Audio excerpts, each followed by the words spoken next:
नमस्कार. हितगुजमध्ये आपले मनापासून स्वागत आहे.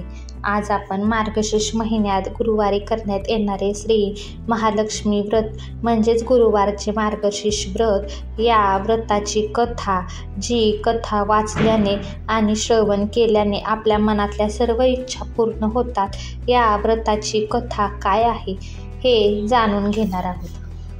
श्री लक्ष्मीची कृपा आपल्यावर व्हावी, तिने आपल्या घरात सतत वास करावा, पैसा, शांती, समाधान घरात नांदावे म्हणून श्री महालक्ष्मीचे व्रत करतात. हे व्रत केल्याने मनातल्या सर्व इच्छा पूर्ण होतात. श्री महालक्ष्मीची अनेक नावे, अनेक रूपे आहेत. पार्वती, सिंधू कन्या, महालक्ष्मी, लक्ष्मी, राजलक्ष्मी, गृहलक्ष्मी, सावित्री, राधिका, रासेश्वरी, चंद्रा, गिरिजा, पद्मा, मालती, सुशीला अशा विविध नावाने श्री महालक्ष्मी ओळखली जाते. अशा या सर्वानुभूती असलेल्या श्री महालक्ष्मीची ध्यानी घ्यावी अशी ही कहाणी आहे. द्वापार युगातील आपल्या भारतातील सौराष्ट्र देशात घडलेली. तेथे एक राजा राज्य करीत होता. त्याचे नाव भद्रश्रवा. तो शूर होता, दयाळू होता, प्रजादक्ष होता. 4 वेद, 6 शास्त्रे, 18 पुराणे याचे ज्ञान त्याला होते. अशा त्या राजाच्या राणीचे नाव होते सुरचंद्रिका. राणी रूपाने सुंदर होती, सुलक्षणी होती आणि पतिनिष्ठ होती. त्यांना एकूण 8 अपत्ये होती, 7 पुत्र आणि त्यांच्यानंतर झालेली 1 कन्या. राजा राणीने कन्येचे नाव शांबाला ठेवले होते. एकदा देवीच्या मनात आले, आपण राजाच्या राजप्रासादी राहावं, त्याने राजा आणखी सुखी होईल, प्रजेलाही तो आणखी सुख देईल. गरिबाकडे राहिले तर सगळ्या संपत्तीचा तो एकटाच उपभोग घेईल. म्हणून देवीने एका म्हातारीचे रूप घेतले. फाटकी वस्ती ल्यालेली, आधारासाठी काठी घेतली आणि काठी टेकत टेकत ती राणीच्या महालाच्या दाराशी आली. तिला पाहताच एक दासी पुढे आली. तिने म्हातारीला विचारलं, कोण ग बाई तू, कुठून आलीस, काय काम काढलंस, तुझं नाव काय, गाव काय, काय हवं तुला? म्हातारीचे रूप घेतलेली श्री महालक्ष्मी म्हणाले, माझं नाव कमलाबाई, द्वारकेला राहते मी. तुझ्या राणीला भेटायला आले आहे. कुठे आहे ती? दासी म्हणाले, राणीसाहेब महालात आहेत. त्यांना सांगायला गेलं तर त्या माझ्यावरच रागावतील. तुला त्या कशा भेटतील? तुझा अवतार पाहून तुला त्या हाकलूनच देते. तू इथेच थोडा वेळ आडोशाला थांब. म्हातारीला राग आला. ती संतापून म्हणाली, तुझी राणी गेल्या जन्मी एका वैश्याची पत्नी होती. तो वैश्य फार गरीब होता. त्यावरून त्या दोघांची नेहमी भांडणे होत. नवरा तिला मारहाण करी. या त्रासाला कंटाळून एक दिवस ती घर सोडून गेली आणि जंगलात उपाशी तापाशी भटकू लागली. तिची ती अवस्था पाहून मला तिची दया आली. मी तिला ऐश्वर्य, सुख आणि संपत्ती देणाऱ्या श्री महालक्ष्मी व्रताची माहिती सांगितली. त्याप्रमाणे तिने ते व्रत केले. तिच्या व्रतेने महालक्ष्मी प्रसन्न झाली. तिचे दारिद्र्य संपले.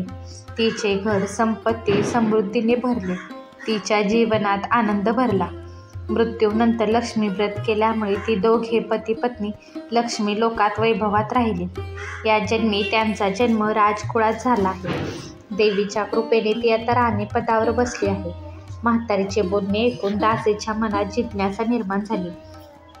तिने म्हातारीला पाणी दिलं, नमस्कार केला आणि म्हणाली, मला सांगाल का हे व्रत? मी करीन ते नेमानं. उठणार नाही, माचणार नाही, घेतला वसा टाकणार नाही.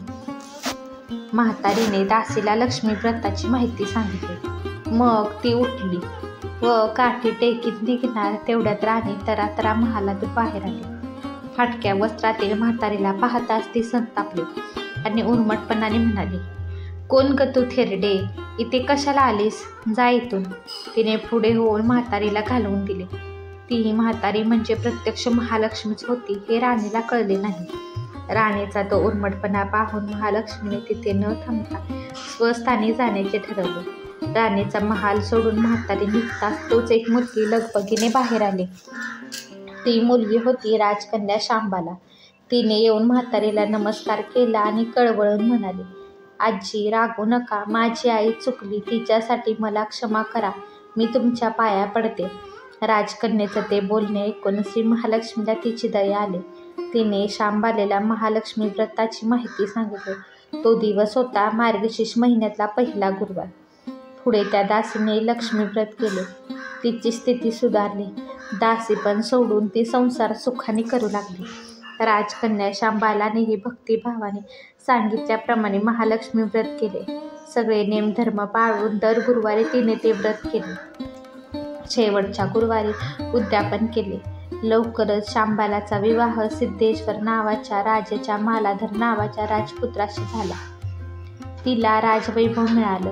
लक्ष्मी व्रताच्या प्रभावाने तिचा संसार सुखी समाधानाचा चालू लागला. पण इकडे भद्रश्रवा व राणी चंद्रिका यांना हळूहळू वाईट दिवस दिसायला लागले. त्यांचे राज्य गेले. त्यांचे सगळे वैभव ऐश्वर्य लयाला गेले. चंद्रिका राणी होती ती आता स्थिती बदलली. अन्न पाण्यालाही ती महाग झाली. भद्रश्रवाला फार वाईट वाटे, पण तो तरी काय करणार. एक एक दिवस चिंतेने उगवत होता तसाच मावळत होता. एक दिवस भद्रश्रवाला वाटले मुलीकडे जावे, तिला पाहावे आणि 4-8 दिवस तिच्याकडे राहावे. त्याप्रमाणे तो जावयाच्या राज्यात आला. चालून चालून तो खूप दमला होता, म्हणून थोडा वेळ विश्रांती घेण्यासाठी तो एका नदीच्या काठी बसला. राणीची दासी नदीवर येत होती. तिने भद्रश्रवाला ओळखली. दासी धावत महालात गेली. राजाला बातमी सांगितली. शांबालालाही ते समजले. शांबाला आणि मालाधरने रथ पाठवून भद्रश्रवाला मोठ्या मान सन्मानाने राजवाड्यात आणले आणि त्याचा आदर सत्कार केला. काही दिवस जावयाचा आणि मुलीचा पाहुणचार घेत भद्रश्रवा राजवाड्यात राहिला. आता परत जायचे विचार त्याच्या मनात घोळू लागले. जावयाला त्याने तसे सांगितले. जावयाने संमती दिली. भद्रश्रवा परत जायला निघाला तेव्हा शांबालाने एक हंडा भरून धन पित्याला दिले. तो हंडा घेऊन भद्रश्रवा घरी आला. मुलीने धनाने भरलेला हंडा दिला आहे हे ऐकून सूरज चंद्रिकेचा आनंद गगनात मावेना. घाईघाईने तिने हंड्यावरचे झाकण काढले. आत पाहते तर काय, हंड्यात धन नव्हतेच, होते फक्त कोळसे. महालक्ष्मीच्या कृपेने हंड्यातल्या धनाचे कोळसे झाले होते. चंद्रिकेने कपाळावर हात मारून घेतला. भद्रश्रवा हा चमत्कार पाहून चकित झाला होता. दुःखाचे दिवस संपत नव्हते. दारिद्र्याचे भोग सुटत नव्हते. सूरज चंद्रिकेला एक एक दिवस काढताना जीव मेटाकुटीला येत होता. एक दिवस सूरज चंद्रिकेच्या मनात ही लेकीला भेटायची इच्छा निर्माण झाली. त्याप्रमाणे ती लेकीच्या घरी जाण्यासाठी निघाली. तो दिवस मार्गशीर्ष महिन्यातला शेवटचा गुरुवार होता. सूरज चंद्रिका लेकीच्या घरी पोचली तेव्हा शांबाला व्रताचे उद्यापन करत होते. शांबालाने आईकडून ही महालक्ष्मी व्रत करून घेतले.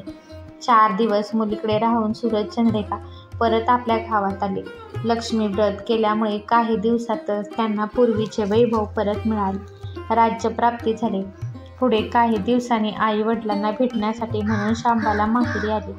पण बाप भेटायला गेला असता त्याला शांबालेने कोळसा भरलेला हंडा तरी दिला होता, पण आपल्याला मात्र काहीच दिलं नाही.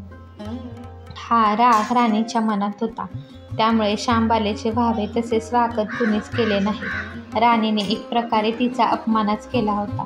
पण शांबालेला आईचा राग आला नाही. ती पुन्हा आपल्या घरी जाण्यासाठी निघाली. निघताना तिने पूर्वी बापाला दिलेला हंडा परत घेतला.